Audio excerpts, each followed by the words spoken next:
যারা জানে, যারা প্রাজ্ঞ, যারা বিজ্ঞ, তারা হয়তো বলতে পারবে, কিন্তু আমার মতো মূর্খে বলতে পারবে না। এই যে শারদীয় দুর্গা, যাকে আমরা পূজা অর্চনা করেছি, তিনি হলেন সতী। কেন তিনি সতী হলেন? কারণ উনি কিন্তু প্রত্যেকবারই পৃথিবীতে আসছেন আর চলে গেছেন। প্রতি জন্মেই একটি বৃক্ষ জন্মগ্রহণ করেছে, সেই বৃক্ষের নাম হলো রুদ্রাক্ষ। দেখবেন যারা শিব মন্ত্রে দীক্ষিত, তারা কি করে? রুদ্রাক্ষের মালা জপ করে। এগুলি যে কোন মূর্খে তাদের শিক্ষা দিয়েছে বলাটাই বাহুল্য। তো প্রতি জন্মেই একটি করে বৃক্ষ হয়, সেই বৃক্ষে একটি করে ফল হয়। সেই ফলটা কি? সেই ফলটা হচ্ছে রুদ্রাক্ষ। এখন আবার নতুন বাহির হয়েছে পাঁচমুখী, চারমুখী, তিনমুখী, সপ্তমমুখী, নবমমুখী রুদ্রাক্ষ ব্যবহার করলে নাকি তার আয় উন্নতি, পরমায়ু হয়। হরে কৃষ্ণ। তো যাই সেই দুর্গা দেবীকে এই যে স্নেহ বাৎসল্য, এই স্নেহ বাৎসল্যের কন্যাকে দিলেন কার কাছে? ভূতনাথের কাছে। এই ভূতনাথটিকে, যিনি দেবাদিদেব মহাদেব, তিনি হচ্ছেন পরম যোগী, যোগেশ্বর, মহেশ্বর, যোগেন্দ্র, মনীন্দ্র এবং ফণীন্দ্র। এই কয়টা জিনিসই তার মধ্যে এই যে ছেলে পেলেদের কি শিক্ষা দিচ্ছেন আপনারা? হ্যাঁ, তো যাই হোক, এখন সেই যে দুর্গা দেবী সতী, এই সতীকে দান করলেন দেবাদিদেব মহাদেবের করে। এবার কলত্র এবং কলহের দেবতা হচ্ছে নারদ। ব্রহ্মার কণ্ঠ দেশ থেকে নারদকে সৃষ্টি করলেন। এই নারদকে সৃষ্টি করার পর এখন তিনি কি করলেন? নারদ বললেন যে দেখুন দক্ষ প্রজাপতি, আপনার 60 জন কন্যা সবাইকে তো আপনি পরিণয় সূত্রে আবদ্ধ করে দিয়েছেন। চলুন এবার যাই আমরা আপনার সেই কন্যা দর্শনে। তো কন্যা দর্শনে চলে গেলেন। চলে যাবার পর এই 60 জন দেবতাই দক্ষ প্রজাপতিকে সম্মান প্রদর্শন করেছিলেন। এবার আসলেন স্নেহ বাৎসল্যের যিনি কন্যা, তিনি হলেন পার্বতী। তো পার্বতীর গৃহে আসলেন। দেবাদিদেব মহাদেব উত্তর দিকে বসে পরম গোবিন্দের আরাধনায় মগ্ন। তার যে শ্বশুর মশাই এসেছেন দক্ষ প্রজাপতি, তাকে সম্মান প্রদর্শন করলেন। এটা একটা ক্রোধ হলো শ্বশুর মশাই। নারদকে বলেন, নারদ, আমি কি করে এই যে আমার অপমান, এই অপমানের চরম প্রতিশোধটা আমি নিতে পারি? তখন দক্ষকে বললেন নারদ, যে আপনি এক কাজ করুন, আপনি শিববিহীন যজ্ঞ অনুষ্ঠান করেন। আরম্ভ হলো যজ্ঞ অনুষ্ঠান। সমস্ত দেবতাদেরকে নিমন্ত্রিত করলেন। নিমন্ত্রণ করলেন না ভূতনাথকে। এই ভূতনাথ বা শিব গোসাই তার যে কত কথা, আচরণের কথাগুলি তিনি বলতে লাগলেন। তখন বললেন ব্রহ্মা, যে শুনো, তুমি তো শিববিহীন যজ্ঞ অনুষ্ঠান করছো। এই যজ্ঞে যদি শিবকে তুমি নিমন্ত্রণ না করো, তাহলে পৃথিবী ধ্বংস হয়ে যাবে। পৃথিবী বলতে আর কিছু থাকবে না। শিবের নিন্দা করতে লাগলেন। সমস্ত দেবতারা একাত্রিত হয়ে দক্ষ প্রজাপতিকে বললেন, প্রজাপতি, তুমি শিবের নিন্দাটাকে বদলে দিয়ে আর করো না। তার মতো পরম যোগেশ্বর, মহেশ্বর আর পরম বৈষ্ণব বলতে দ্বিতীয়টি পৃথিবীতে কেউ নেই। কারণ তিনি হলেন আদিনাথ। বলছে সেখানে ছিল নন্দী, নন্দী দৌড়িয়ে গিয়ে বললেন মাকে কৈলাসে, ও মা, তোমার 59 জন ভগ্নী এবং ভগ্নীপতি সকলেই নিমন্ত্রিত হয়ে দক্ষালয়ে এসে উপস্থিত হয়েছে, তোমার কেন নিমন্ত্রণ হয়নি? একথা শুনে সতী পতির কাছে গেলেন। পতির পতিতানাং পরমস্তাদ পরমগুরু, এর বাংলাটা কি? প্রত্যেকটা নারী শিক্ষণীয় বস্তু, শিক্ষা নেওয়া প্রয়োজন। বর্তমান যুগ হচ্ছে আল্ট্রা মডার্নের যুগ। কথাটা বুঝলেন? পত্নী হলো স্ত্রী আর পতি হলো তার স্বামী। তাহলে পত্নীর পতিতানাং পরমস্তাদ পরম গুরু, যে নারী এই গোবিন্দ থিয়া গুরু থিয়া গোবিন্দ ভজে, সে নারী নরকে পচে। আবার গোবিন্দকেও ভজন করতে বলেছে। কোন গোবিন্দ? মাটির মূর্তি গোবিন্দ, যে কথা বলতে পারে না, যে তোমার সংসারের তাজা গোবিন্দ তোমার স্বামী, তাকে তুমি ভজন করো। ভজন করলে দেখবে যে যুগলেই হচ্ছে তোমাদের সত্তা। গোবিন্দ কৃপা করে এসে তোমাদের দুজনকে বৈকুণ্ঠে নিয়ে যাবে। এই হল তার তাৎপর্যটা। তাই বললেন শাস্ত্রে যে পত্নীর পতিতানাং পরমস্তাদ পরম গুরু, এই গুরুর উপরে কোনো গুরু নাই জগতে নারীর কাছে। আমরা আসছি পর্যায়ক্রমে। তো সেই শিব গোসাই চরণতলে পতিত হয়ে বললেন, হে পতি দেবতা, তুমি তো আমার ভগবান, তুমি আমাকে আমার পিত্রালয়ে যাবার জন্য অনুমতি প্রদান করো। কেননা তোমাকে কেনই নিমন্ত্রণ করল না আমার পিতা, এটা আমি তাকে জিজ্ঞাসা করব। ভরুক্ষেপ নেই শিব গোসাই। তিনি শ্মশানে মশানে ভস্য মাখে, গাঁজা ভাঙ দুত্রা খায়, বাগাম্বর যাকে আমরা বলি, বৃষভ নিয়ে যে ব্যক্তি চলে, তার আবার কি? একবার বললেন, দুবার বললেন, তিনবার বললেন। এমনি ভাবে বলতে বলতে 10 বার পর্যন্ত পার্বতী শিব গোসাইয়ের কাছে অনুমতি প্রদান চাইলেন, দিচ্ছেন না। না দিয়ে দেবার পরে দেবীর ক্রোধ হলো। দেবীর ক্রোধ হলো কি? এক দুর্গা থেকে 10 ভাগে বিভক্ত হলো। তাহলে সেটা কেমন? প্রথমে হলো কালী, দ্বিতীয়তে হলো তারা, তৃতীয়তে হলো ভুবনেশ্বরী, চতুর্থতে হইল ছিন্নমন্তা ধূমাবতী, ধূমাবতীর পর হচ্ছে ছিন্নমন্তা পঞ্চমী, ষষ্ঠমী ষোড়শী, সপ্তমী কি হইল অষ্টমী। এই একের পর এক কালী, তারা, মহাবিদ্যা, ধূমাবতী, ষোড়শী, ভৈরবী তথা আর মাতঙ্গী, কমলাত্মিকা, এই হলো 10। যখন 10 দিকে শক্তি, সেই শক্তিটাকে দর্শন কেউ যেন আর সাহস না পায় যে তার ইষ্ট দেবতার সঙ্গে বেয়াদবি করা। তাই করলেন তিনি, মৃতদেহটাকে স্কন্ধে নিলেন, বাম স্কন্ধে নিয়ে উন্মত্তের মতো নৃত্য করতে লাগলেন। নৃত্য করার পর স্বর্গের সমস্ত ধর্ম কর্ম আদি যা কিছু আছে সমস্ত বন্ধ, পৃথিবীর সমস্ত ধর্ম কর্ম আদি বন্ধ। সমস্ত দেবতারা একাত্রিত হয়ে ভয়ে সন্ত্রস্ত হইয়া তারা বৈকুণ্ঠ লোকে গেলেন। বিষ্ণুর চরণতলে পতিত হয়ে বললেন, হে বিষ্ণু, তৈলক্য পূজিত শ্রীমান সদা বিজয় বর্ধনম শান্তিং করে গদাবরে নারায়ণ নমস্তুতে। হে নারায়ণ, আমরা এসেছি তোমার কাছে। শিবের হাত থেকে পৃথিবীটাকে তুমি নিষ্কৃতি প্রদান করো। বুঝতে পারলেন শিবগুরু বিষ্ণু? তোমরা যার যার আলোয় চলে যাও, তোমাদের কোনো ভয় নেই। সুদর্শন চক্রকে নির্দেশ করা হলো বিষ্ণু। যে সুদর্শন চক্র রাধা সৃষ্টি করেছিলেন, এটার নাম হচ্ছে রাধা চক্র। এটা কোথায় ছিল? এটা ছিল সাগরে নিমজ্জিত।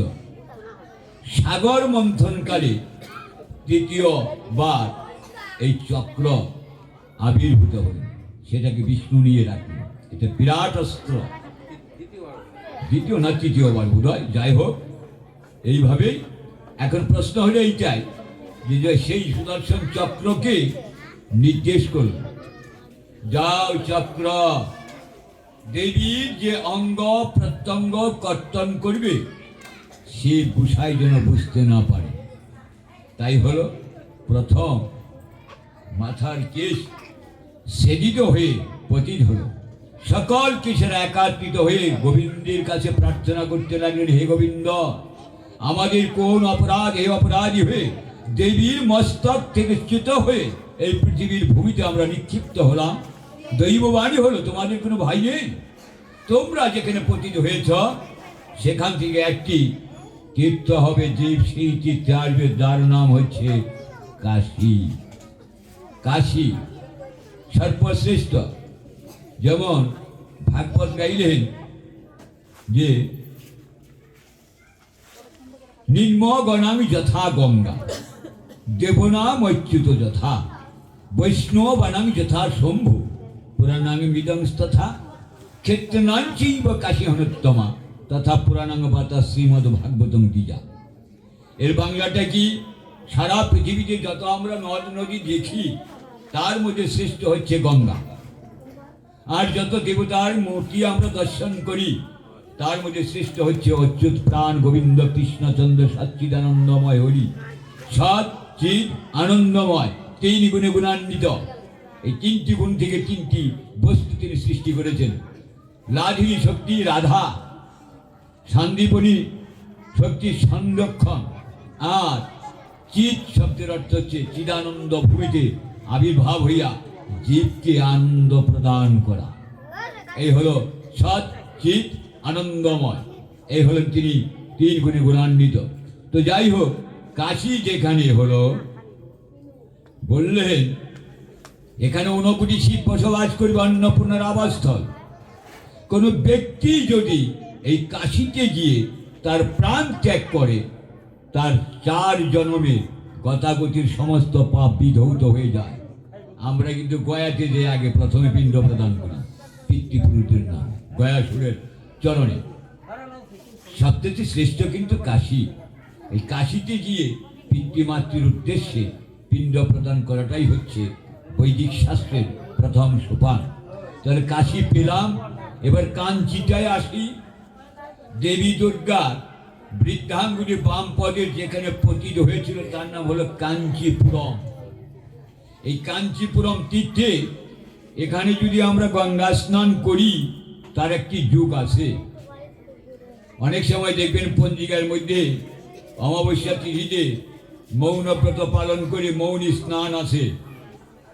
মৌনী স্নান আছে, শুক্লপক্ষেও কিন্তু একটা মৌনী স্নান পড়ে। সেই মৌনী স্নানই গিয়ে যদি আমরা কাঞ্চিপুরম তীর্থে স্নান করি তাহলে 5ম জন্মের সমস্ত পাপ বিধৌত হয়ে যায়। তাহলে কাশীও পেলাম, কাঞ্চিও পেলাম। এবার অবন্তিকায় আসি। অবন্তিকাটা হলো শ্রী কৃষ্ণচন্দ্রকে এবং বলরামকে অক্রূর যখন রথে করে বৃন্দাবন হইতে মথুরায় নিয়ে যান। কেন নিলেন? নেবার একটি উদ্দেশ্য আছে। এই উদ্দেশ্যটা কি? যে ধনুর্যজ্ঞে কংসকে নিধন করে তাহলেই পুনঃ ধর্মরাজ্য প্রতিষ্ঠা করতে পারবেন আমার প্রাণ গোবিন্দ ছাড়া, আর উপায় নাই। প্রাণ গোবিন্দকে নিয়ে যাবেন বৃন্দাবনের বাজাও বল্লরিয়া সকলে একাত্রিত হয়ে প্রাণ গোবিন্দের কাছে এসে বলতে লাগলেন, হে প্রাণকান্ত, বৃন্দাবন শূন্য মাঝে আমরা কেমন করে থাকব? তুমি তখন বললেন, ভগবানও কিন্তু মিথ্যা কথা বলেছেন, ভগবানও মিথ্যার আশ্রয় নিয়েছেন।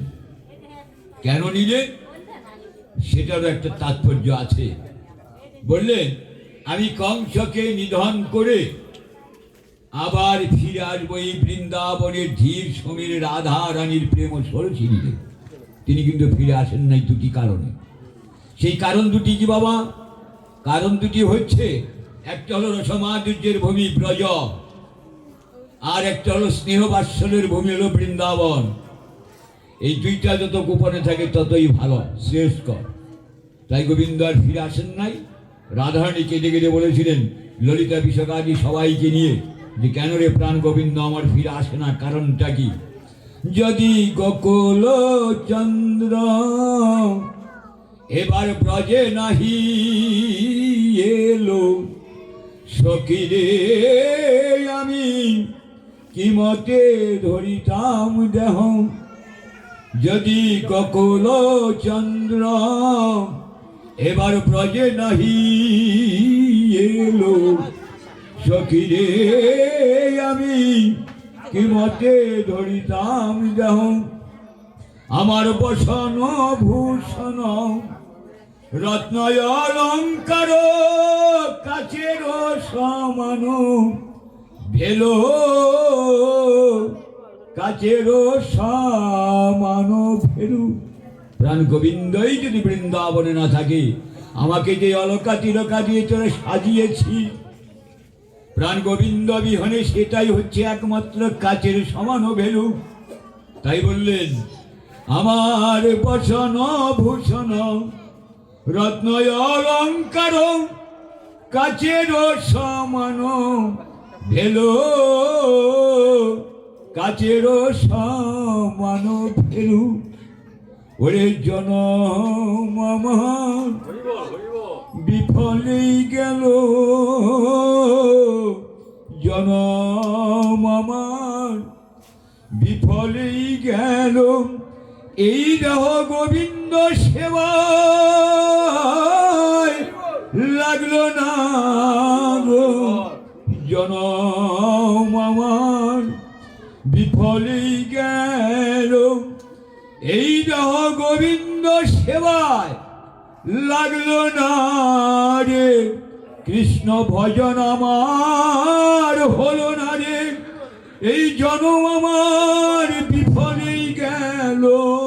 দে সখী আমায় সাজাইয়ে দে গো, আমি যোগিনী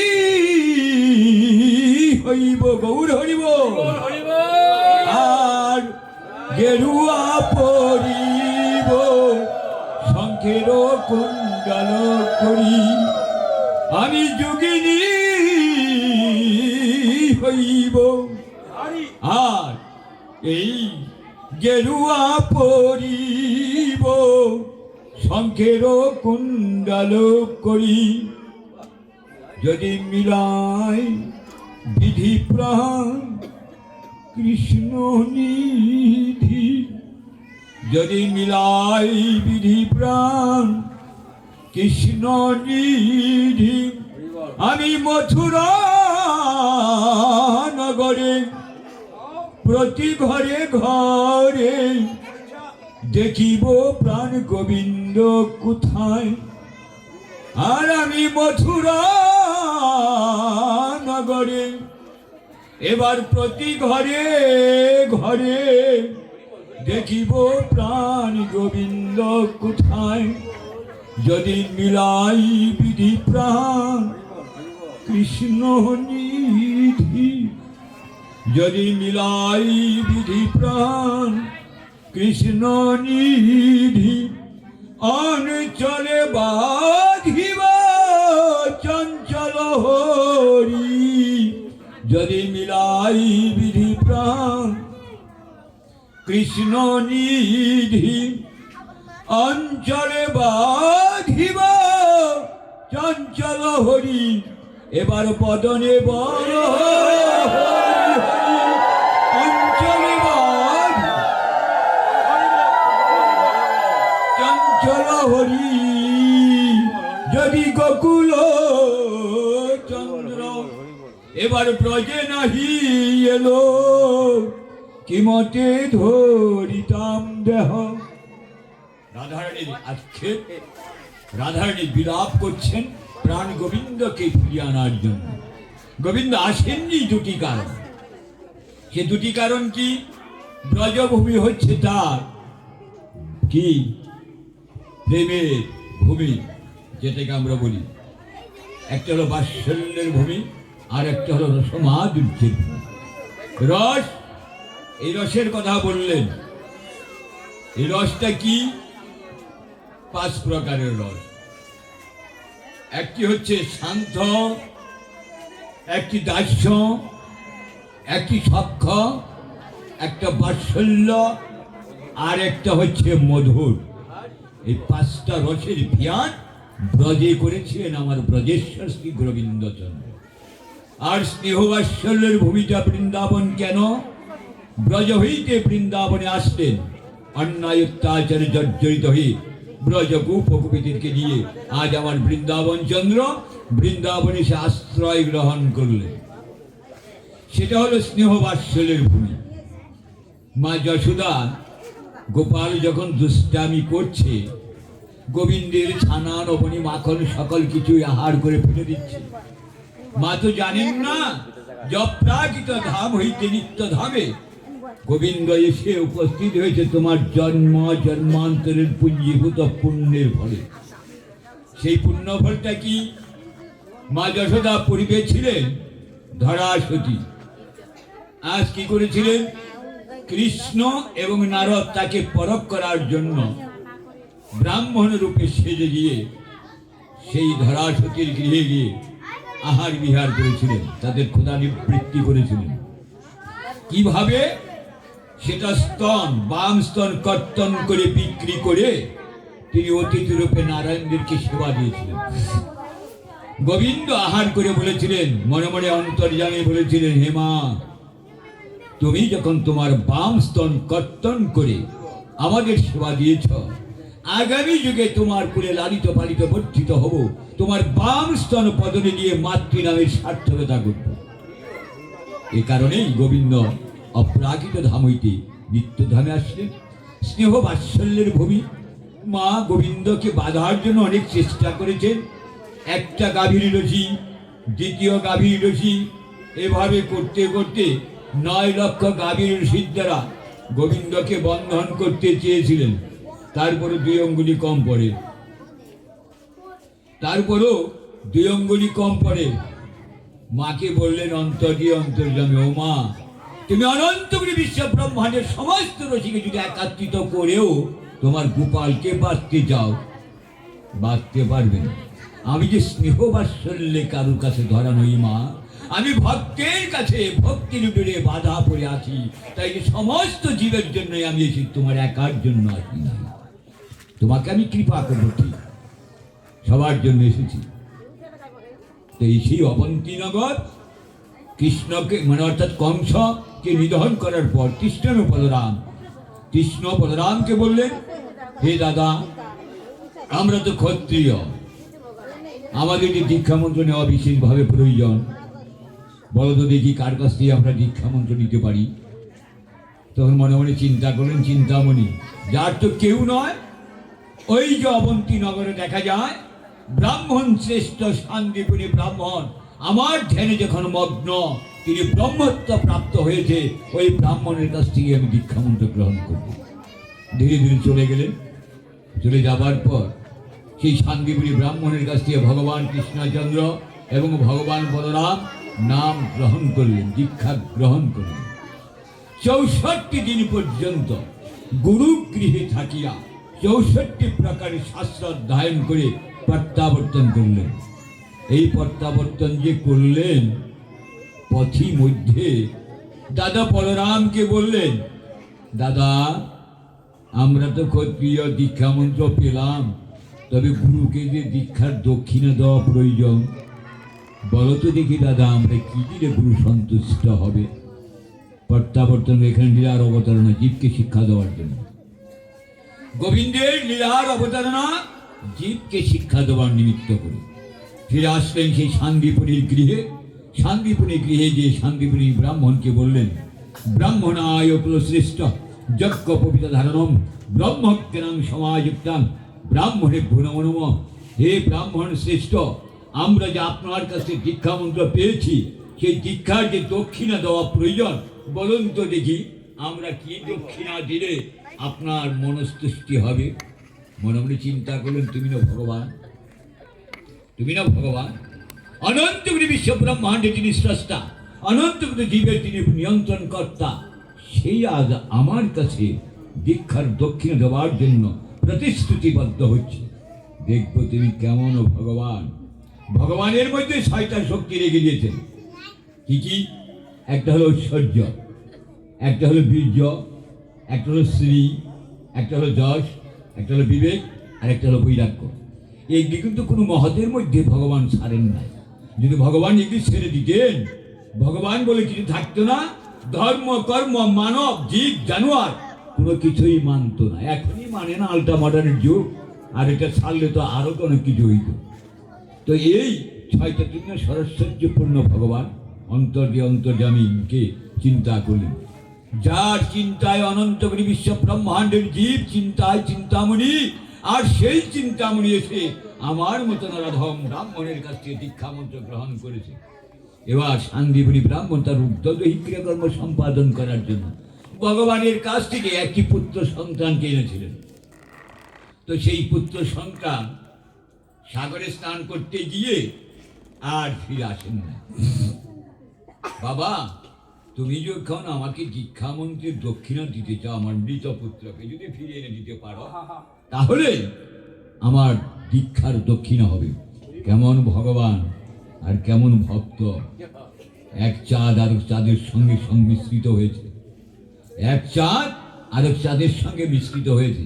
তাই লালন তার গীতিকার মধ্যে বলেছিলেন, চাঁদের গায়ে চাঁদ লেগেছে, ওরে আমরা ভেবে করব কি, চাঁদের গায়ে চাঁদ লেগেছে। 6 মাসের এক কন্যা ছিল, 9 মাসে তার গর্ভ হইল। ওরে 6 মাসের এক কন্যা ছিল, 9 মাসে তার গর্ভ হইল। 11 মাসে 3টি সন্তান, 11 মাসে 3টি সন্তান, কোনটা হবে তার ফকিরি। চাঁদের গায়ে চাঁদ লেগেছে, আমরা ভেবে করব। ভগবান এক চাঁদ আর ভক্ত হলো এক চাঁদ। করুণায় গোবিন্দ নেমে আসেন, কৃপায় ভক্ত উঠে যায়। তাই তো নিজেই বলেছেন তার মুখস্মৃত বাণী, কি বলেছেন? অনুগ্রহায় পুতানাং মানসিক জনমাশ্রিত। এটা অমল পুরাণের কথা। আর গীতা সুপর্ণে গাইলেন, অবজান্তি মাংমরাং মানসিক জনমাশ্রিত। জীবের অবজান্তে আমি মানবী তনু ধারণ করে নিত্য বৃন্দাবনে এসেছি। যারা আমাকে ভজন সাধন করে তারা জন্ম জন্মান্তরে আমার চরণ তার স্থান পায়, জন্মান্তরে স্থান পায়। বিপদে বললেই বিপদ ভঞ্জন মধুসূদন ডাকি, তাই না? গোবিন্দকে ডাকি, বাবা লোকনাথ ব্রহ্মচারীকে ডাকি, কেশাবাগলারে ডাকি, কালিয়াকুরের কালীরে ডাকি, গৌরাঙ্গ মহাপ্রভুর ডাকি। কত দেবতারে আইনে এক রথির মধ্যে বেঁধে ফেলে দেই, কিন্তু কেউ আর রক্ষা করবে না। সেই গীতার কথায় যদি আমরা আসি, রাসলীলার মধ্যে ব্রজগোপীরা বলেছিলেন, কৃষ্ণ যখন বলেছিলেন, গোবিন্দ বিহারী আপনারা যার যার গৃহে চলে যান, আমার সঙ্গে নিষিদ্ধ কারণে এই নিষিদ্ধ রাত্রিতে যদি আপনারা কথোপকথন করেন, বৃন্দাবনের কেউ যদি দেখে ফেলে কলঙ্কের সীমা থাকবে না। বলেছিলেন, লুকির মন্দ পুষ্পচন্দন আমরা অঞ্চলে বেঁধেছি, কে কি বললো ওটা আমাদের দেখার ব্যাপার না। তাই গীতা সুবর্ণে গিয়েছেন, সর্বধর্মনাং পরিত্যাজ্যং মামেকং শরণং ব্রজ, অহং ত্যাং সর্ব পাপিভ্যো মোক্ষয়িষ্যামি মা সুত। হে গোবিন্দ, আমরা সব কিছু ছেড়ে দিয়েছি, তোমার চরণেই আত্মনিবেদন করেছি,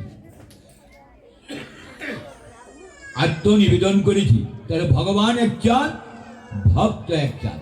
করুণায় নেমে আসেন, তার ভজনের নাম হচ্ছে করুণা, আর আমাদের ভজনের নাম হচ্ছে কৃপা।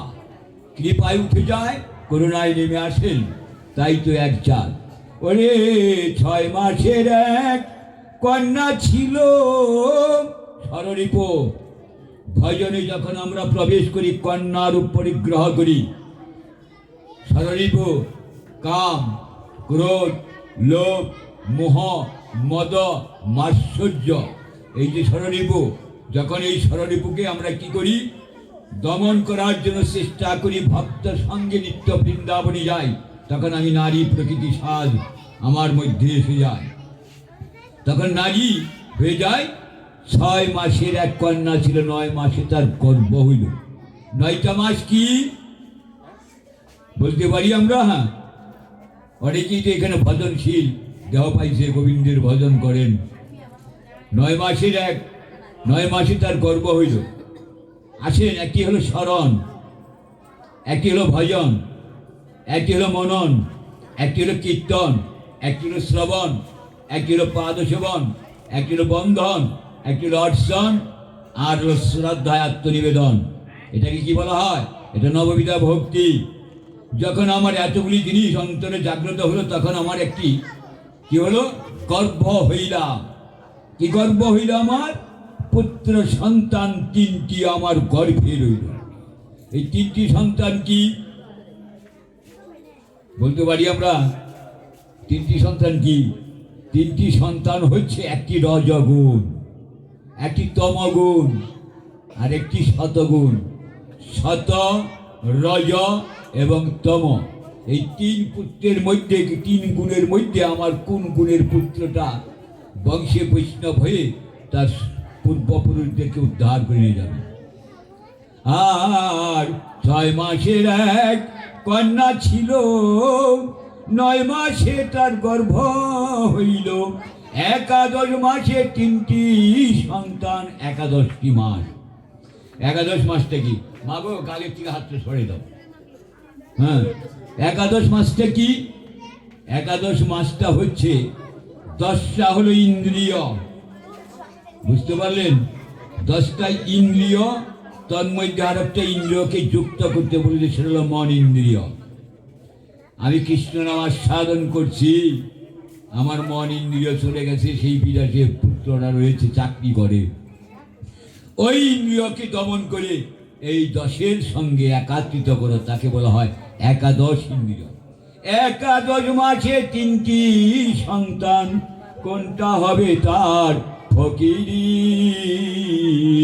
যাদের গায়ে চাঁদ লেগেছে, আমরা ভেবে করব কি, যাদের গায়ে চাঁদ লেগেছে।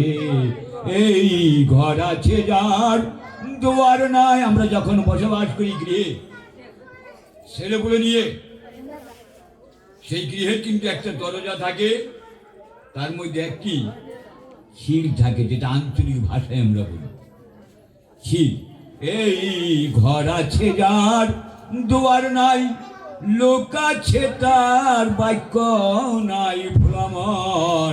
এই ঘর আছে যার, প্রত্যেকটা জীবের, নরনারী আবার বৃদ্ধ বনিতা সকলই ঘর আছে, ঘরের দুয়ারটি নাই। ওরে ঘর আছে যার, দুয়ার নাই, লোক আছে তার, বাক্য নাই, কে বা কাহার সন্ধান যোগায়। ওরে কে বা কাহার সন্ধান যোগায়, কে যায় সন্ধ্যাবাতি, চাঁদের গায়ে চাঁদ লেগেছে। প্রত্যেকটা জীবী গুরুর কাছ থেকে দীক্ষামন্ত্র পেয়েছে, গুরুদেবের কাছ থেকে দীক্ষামন্ত্র পেয়েছে, ভালো সুন্দর চেহারাপত্র দিয়ে গিয়ে গুরুমন্ত্র নিছে। আর কে বা কাহার সন্ধান যোগায়, কে দেয় সন্ধ্যাবাতি, চাঁদের গায়ে চাঁদ লেগেছে, আমরা ভেবে করবো কি? লালন ফকির ভেবে বলে, মাই শুইলে তার পুত্র মরে। লালন ফকির ভেবে বলে, মাই শুইলে তার পুত্র মরে। এই কথার মান না রাখিলে, ওরে এই কথার মান না রাখিলে, হয় না তাহার ফকিরি, চাঁদের গায়ে চাঁদ লেগেছে, মাইসুরে পুত্র মরে। এটা অতি ধ্রুব সত্য।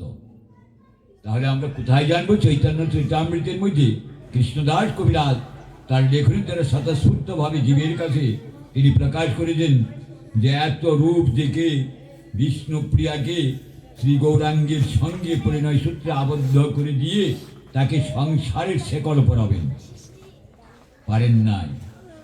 মাই যদি আস্তে আস্তে বন্ধন করতে পারত সেই নিমাইকে, তাহলে নিমাই আর এই ভজন পথে অগ্রসর হতে পারত না, আর বৈষ্ণব ধর্মটাও পৃথিবীতে আসতো না, আর এই ভাগবতের কথাগুলিও আমরা আস্বাদন করিতে পারিতাম না।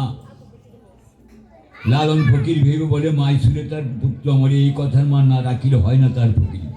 ঝিয়ের পেটে মায়ের জন্ম, তোমরা তাদের বলো কি? ঝিয়ের পেট মায়ের জন্ম, আমরা তাদের বলি কি? ভক্তি। ভক্তি দেবী যখন অন্তরে জাগ্রত হয়, তখন আমরা তাকে বলি ভক্তি। আমরা যে কথায় ছিলাম, সে কথাটা হচ্ছে, প্রাণ গোবিন্দ যখন জিজ্ঞাসা করলেন, বলুন দেখি আপনার পুত্রের মৃত্যুটা কিভাবে হয়েছে? স্নান করতে গিয়ে আর ফিরে আসেন নাই। যেই বলা সেই কাজ, সাগরে নেমে গেলেন। সাগরের অধিপতি দেবতা হচ্ছে বরুণাসুর। আর এই বরুণাসুরের আরেকজন সহচর আছে শঙ্করসুর, যিনি শঙ্কের ভিতরে প্রবেশ করতেন। তাকে আর কেউ খুঁজে পেত না। কৃষ্ণ কিন্তু তাকেও রক্ষা করেন না, তাকেও কিন্তু মেরে ফেলে দিয়েছেন। তো যাই হোক, যখন পাঞ্চজনের শঙ্করধ্বনি করলেন, সেই পরণ অট্টালিকার উপরে পালঙ্কে শুয়েছিলেন। শঙ্খের ধ্বনিতে তার ঘুম ভেঙে গেল। তিনি দৌড়িয়ে এসে দেখলেন যে জলের বাড়িতে তার তারটা ভেঙে চোরমার হয়ে গেছে। তাকিয়ে রইলেন। গোবিন্দের অবব্যয় রূপের সাথে তিনি তুলনা করলেন। আহা, মরি মরি রূপ, যে রূপের কোনো তুলনা হয় না। যে মা ইহাকে গর্ভে ধারণ করেছে সে হলো রত্নাকর ভাগ। ঠিক তার জনম ধন্য, তার ভজন ধন্যাবতী তিনি নারী।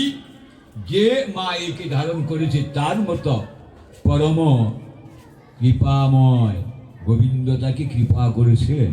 এই কৃপাটা সবাই পায় না, কৃপাটা সবাই পায় না। পূর্ব জন্মের সুকৃতির ফলে আজ প্রাণ গোবিন্দকে যশোমতী পুত্র রূপে পেয়েছেন।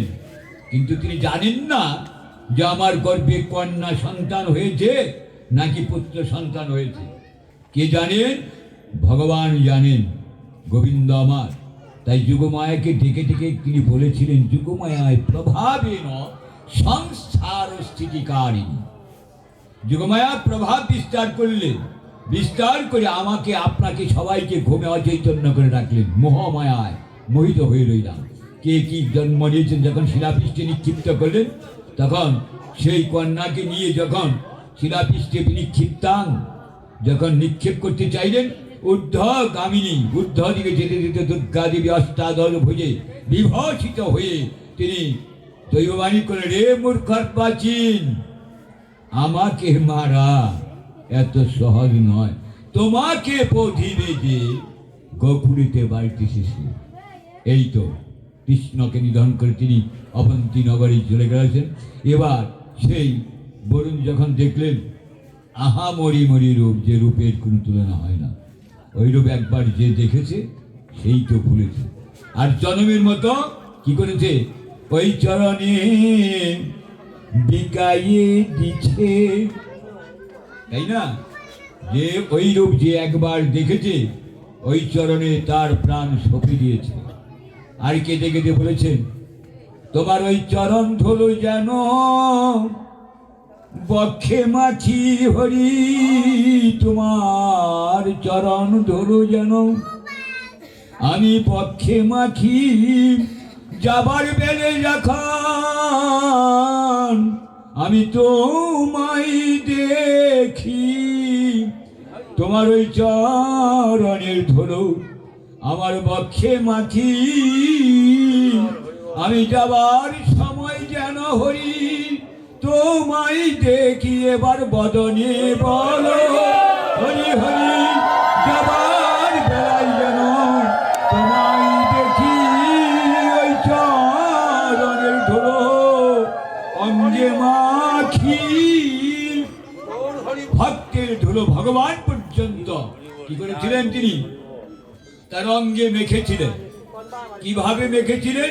মাথা ব্যথার ওই ঔষধ স্বরূপ রাধা রানীর চরণ ধুলো এনে। আমার নারদ কি বলেছিলেন? এই যে নাও, তোমাকে আমি ভক্তের চরণ ধুলো এনে দিয়েছি।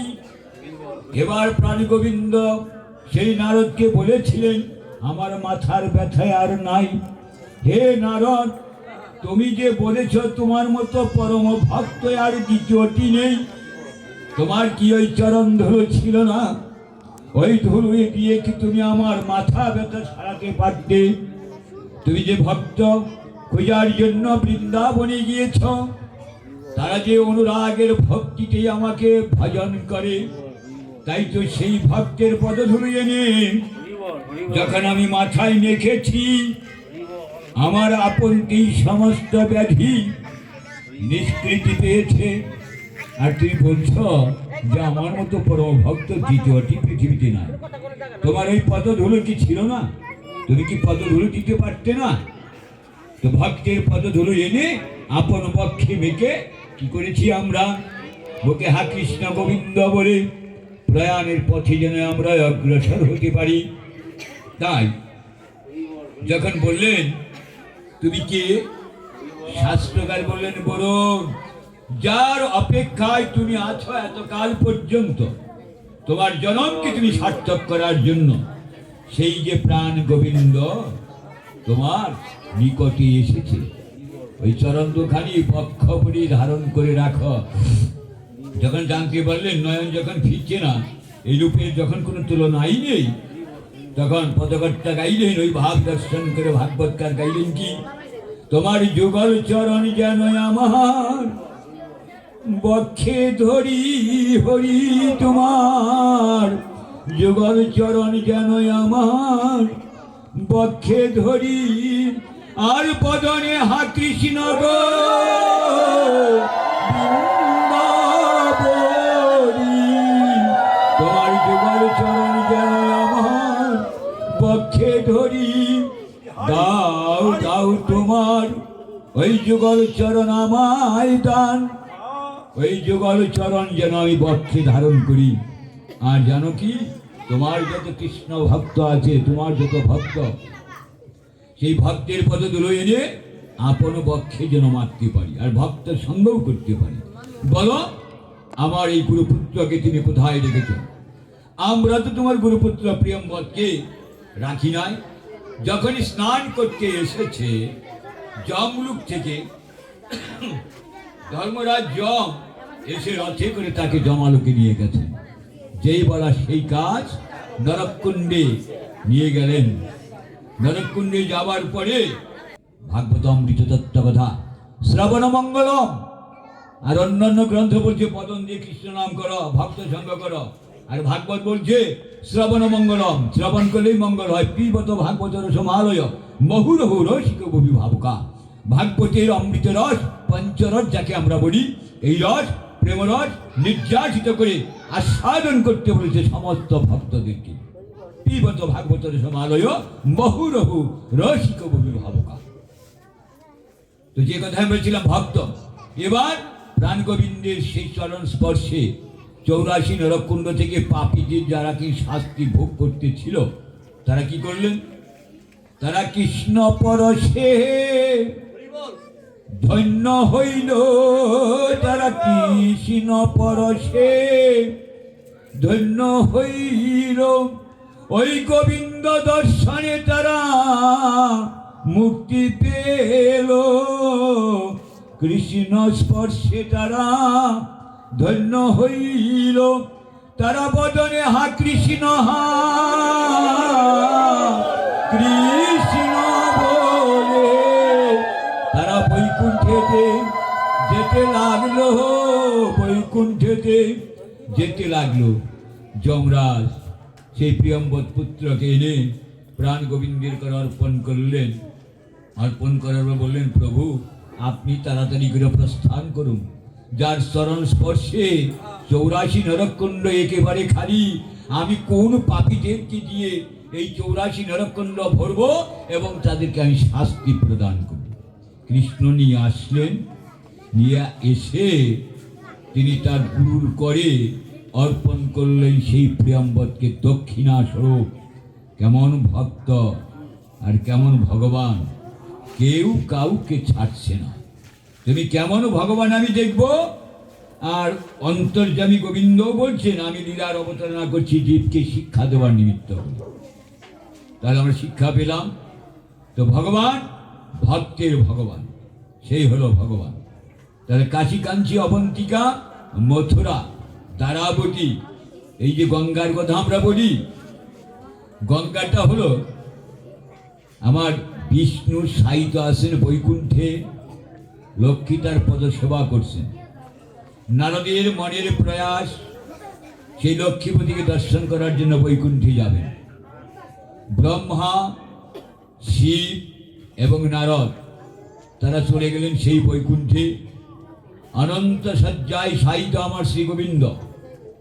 তো অনেকক্ষণ পর জাগ্রত হয়ে তাদের তিনজনকে দর্শন করতে পারলেন আমার শ্রী গোবিন্দ বিষ্ণু।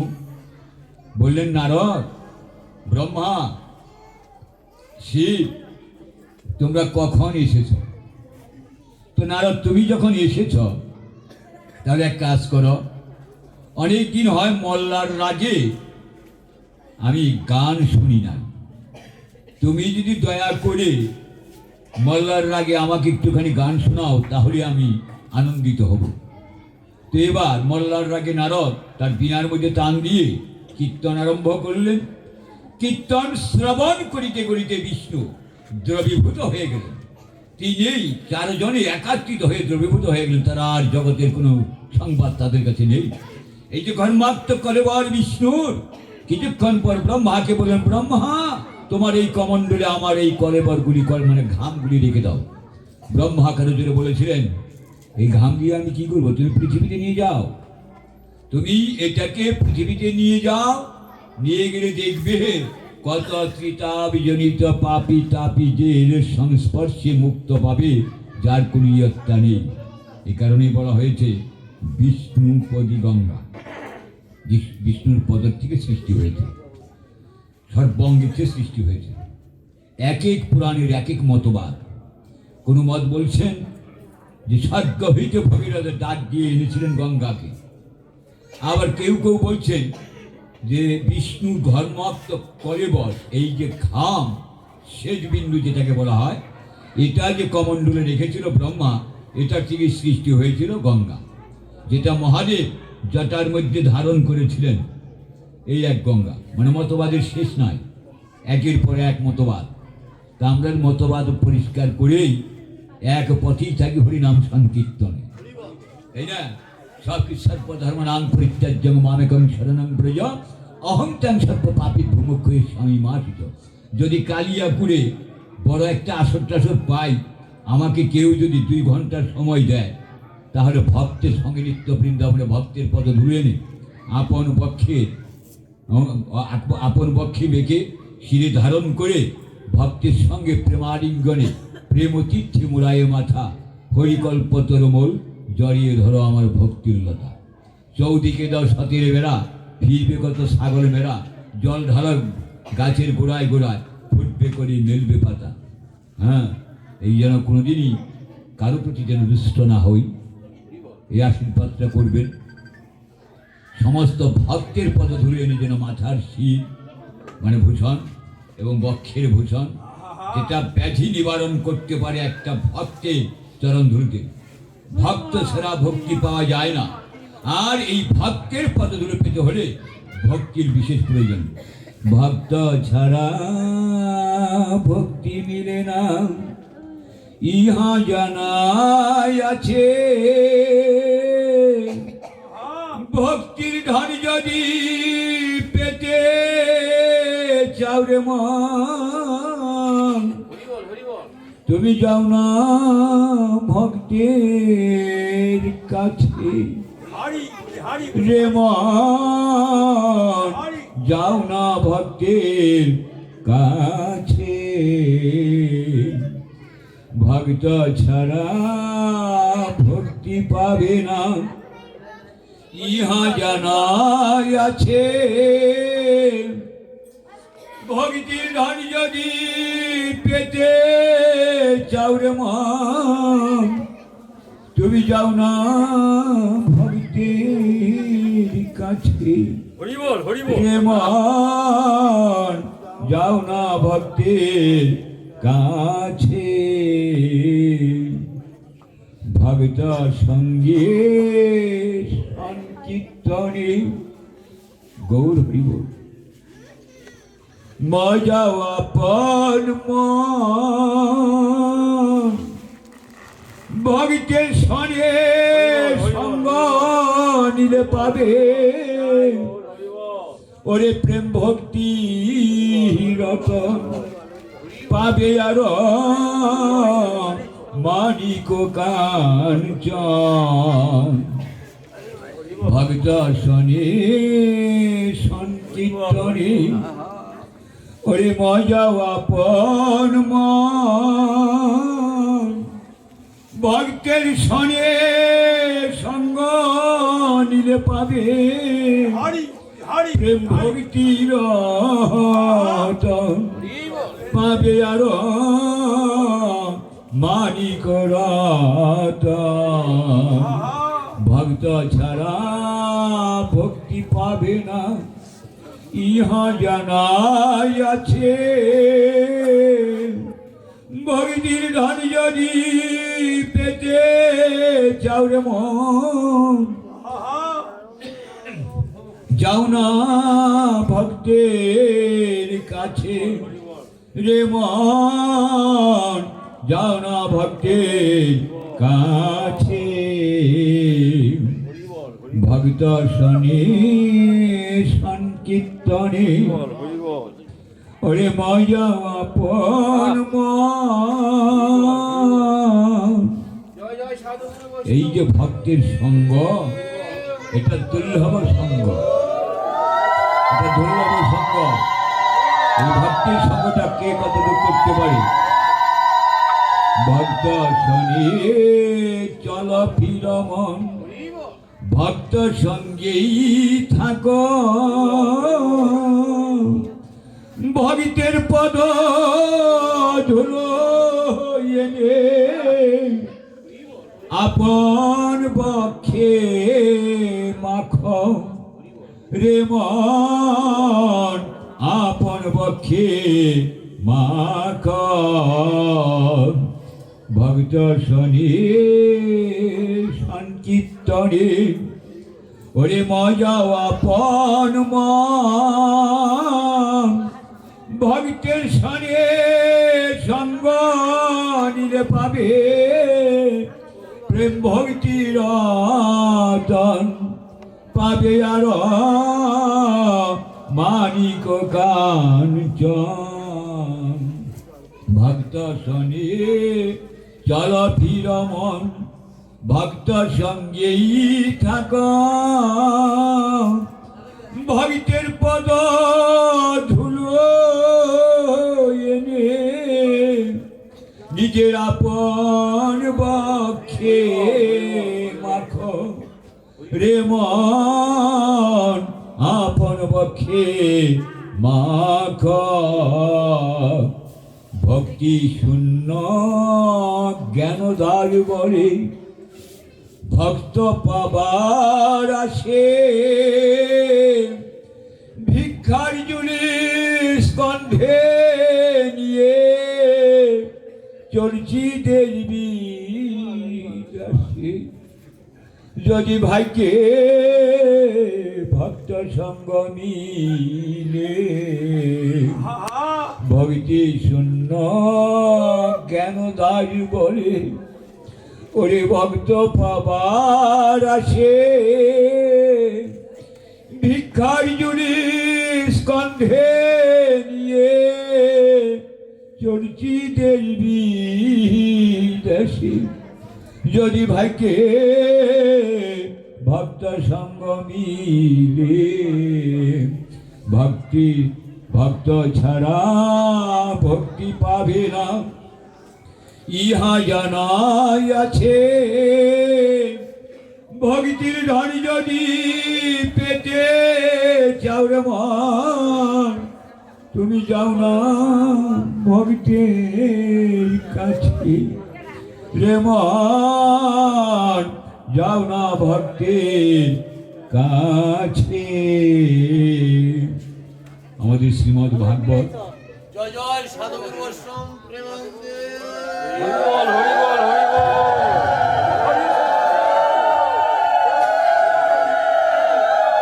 আপনারা সকলেই কৃষ্ণ ভক্ত এবং কৃষ্ণ